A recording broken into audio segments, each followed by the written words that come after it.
বিচার নিশ্চিত করতে হবে। আগে ওবায়দুল কাদেরের বিচার নিশ্চিত করতে হবে।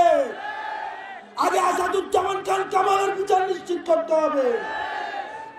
আওয়ামী লীগের কমিটির লিস্ট ধরে ধরে বিচার নিশ্চিত করতে হবে।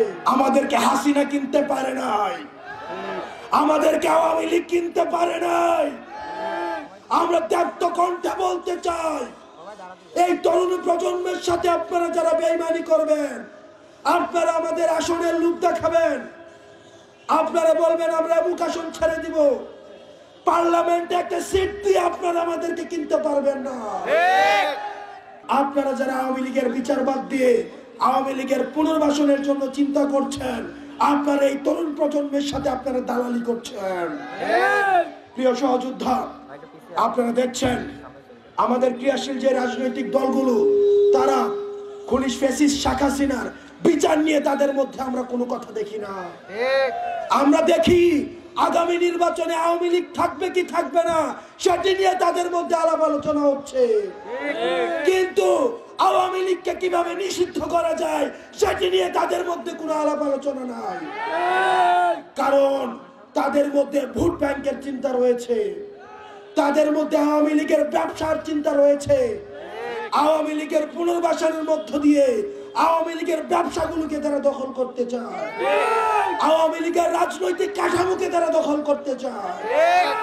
আমরা তরুণ প্রজন্ম স্পষ্ট ভাবে বলতে চাই, আওয়ামী লীগ নির্বাচনে আসবে কি আসবে না, আওয়ামী লীগ পলিটিক্যালি ফাংশন করবে কি করবে না, এই আলাপ আলোচনা অনেক পরে।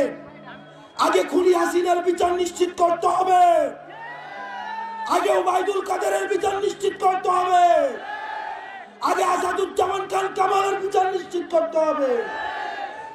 আওয়ামী লীগের কমিটির লিস্ট ধরে ধরে বিচার নিশ্চিত করতে হবে। যারা বাক স্বাধীনতা হরণ করেছে তাদের বিচার নিশ্চিত করতে হবে। তারা জুলুম কায়েম করেছে তাদের বিচার নিশ্চিত করতে হবে। আগে তাদের বিচার নিশ্চিত করা হবে, তারপরে ওই আলোচনা আসবে যে আওয়ামী লীগ পলিটিক্যালি ফাংশন করবে কি করবে না।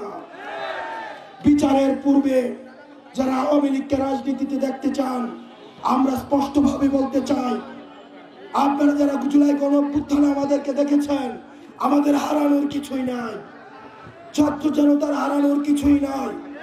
স্পষ্টভাবে বলতে চাই, নির্বাচনে আওয়ামী লীগ আসবে কি আসবে না সেই আলাপ বাদ দিয়ে আওয়ামী লীগের বিচার নিশ্চিতের জন্য প্রত্যেকটি রাজনৈতিক দল থেকে আপনারা আলাপ তুলুন। দয়া করে ক্ষমতামুখী হয়েন না। ক্ষমতামুখী যারা হয়েছে তাদেরকে দেশ ছেড়ে পালাতে হয়েছে। ক্ষমতামুখী না হয়ে আপনারা জনতামুখী হন। আপনারা যতক্ষণ পর্যন্ত জনতামুখী হবেন, তরুণ প্রজন্ম আপনাদেরকে সঙ্গ দিবে।